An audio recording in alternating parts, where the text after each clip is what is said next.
حالات اتنے بد سے بدتر ہو رہے ہیں کہ جس کی کوئی انتہا نہیں۔ گناہوں کا سیلاب، بدعقیدگی کا سیلاب اور مختلف قسم کے پروپیگنڈے کی وجہ سے مسلمانوں کے سینے میں اسلام کی جو شمع روشن ہے وہ ڈر لگ رہا ہے کہ کہیں بجھ نہ جائے۔ تو میں گفتگو سے پہلے ہی حدیث مبارکہ کے سلسلے میں کچھ معروضات پیش کرنے سے پہلے ہی آپ سے یہ میں گزارش کرتا ہوں کہ ایک عادت آج سے آپ اپنائیں۔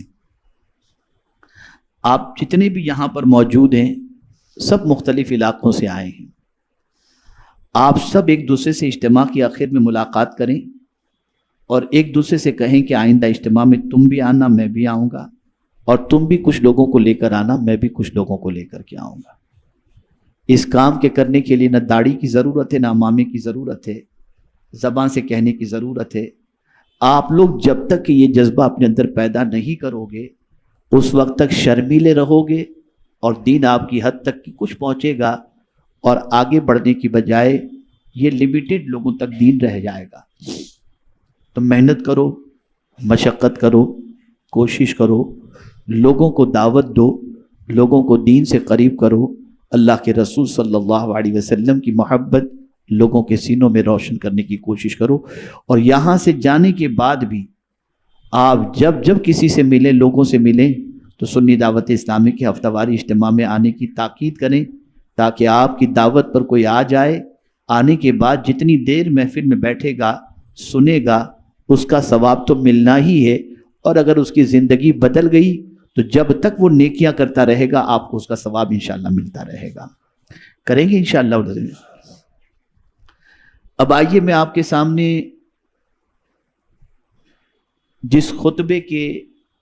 چند کلمات کی تلاوت کا میں نے شرف حاصل کیا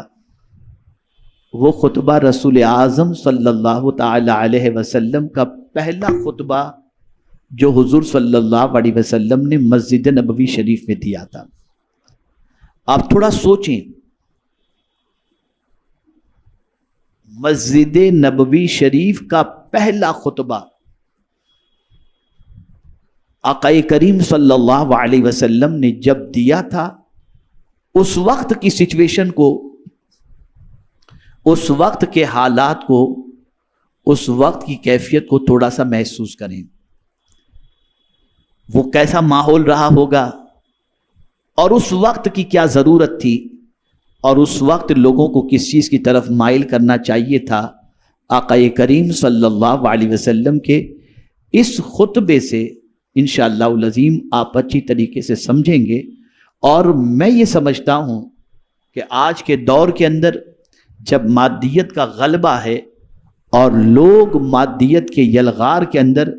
اس طریقے سے گرفتار ہو رہے ہیں جس کی کوئی انتہا نہیں، ایسے ماحول کے اندر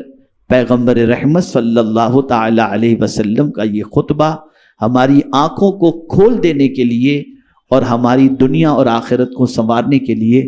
بہت عظیم پیغام اور بہت عظیم سبق اس خطبے کے اندر ہمارے لیے موجود ہے۔ سماعت فرمائیں۔ آقا کریم صلی اللہ علیہ وسلم سے متعلق علامہ ابن حشام لکھتے ہیں کہ رسول اعظم صلی اللہ تعالی علیہ وسلم نے پہلے اللہ عز و جل کی شان بیان فرمائی، حمد و ثنا بیان فرمائی، جیسا کہ اللہ عز و جل اس کا اہل ہے، یعنی جو شان رب قدیر جل جلالہ کی ہے اور جس شان کے لائق ہے اس شان کے مطابق مصطفیٰ جان رحمت صلی اللہ علیہ وسلم نے اللہ کی تعریف فرمائی۔ اب اللہ کی حمد و ثنا کے بعد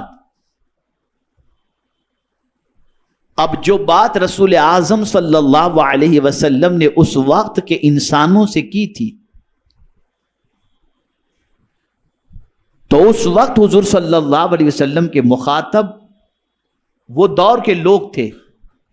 اگر اس خطبے کو ہم یوں سمجھیں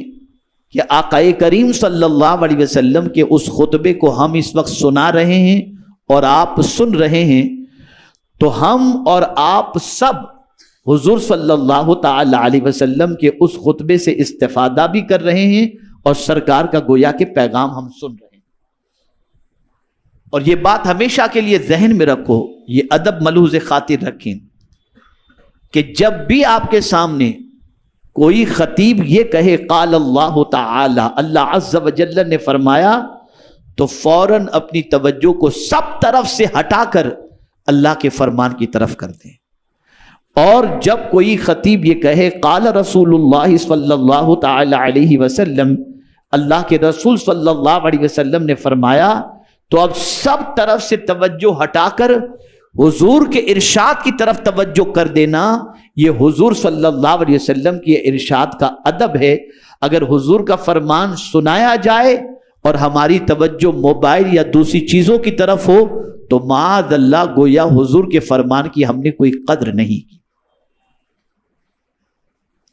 اب میں آپ کو وہ فرمان سنانے جا رہا ہوں رسول اعظم صلی اللہ تعالی علیہ وسلم کا، جو آقا کریم صلی اللہ علیہ وسلم نے اللہ کی حمد و ثنا کے بعد پہلا خطبہ جو دیا تھا، اس میں حضور صلی اللہ علیہ وسلم نے اللہ کی حمد و ثنا بیان کرنے کے بعد جو لوگوں سے حضور نے فرمایا تھا وہ میں آپ کو سنا رہا ہوں۔ آقا کریم صلی اللہ علیہ وسلم نے فرمایا، لوگوں، مرنے سے پہلے سامان سفر تیار کر لو۔ مرنے سے پہلے سامان سفر تیار کر لو۔ جس طریقے سے ہم کہیں سفر پر جانے سے پہلے اپنا بیگ تیار کر لیتے ہیں، دوائیں ڈال دیتے ہیں، ٹھنڈی کے علاقے میں جاتے ہیں تو ٹھنڈی کے لیے سویٹر ڈال دیتے ہیں، ضرورت کی چیزیں ساتھ رکھ لیتے ہیں کہ یہ سامان سفر جہاں جا رہے ہیں وہاں ہمیں کام آئے گا اور اس کی ضرورت پڑے گی۔ میرے آقا صلی اللہ علیہ وسلم نے فرمایا، موت سے پہلے، مرنے سے پہلے سامان سفر تیار کر لو۔ یعنی ایک دن تمہیں اس دنیا سے جانا ہے، جہاں جانا ہے وہاں تمہیں کس چیز کی ضرورت ہے اس چیز کو تیار کر لو۔ مرنے سے پہلے سامان سفر تیار کر لو۔ اب میں آپ سے ایک سوال پوچھتا ہوں، مرنے کے بعد انسان سب سے پہلے قبر میں پہنچتا ہے۔ اب میں آپ سے پوچھتا ہوں کہ ہم نے قبر کے لیے کون سا سامان تیار کیا ہے؟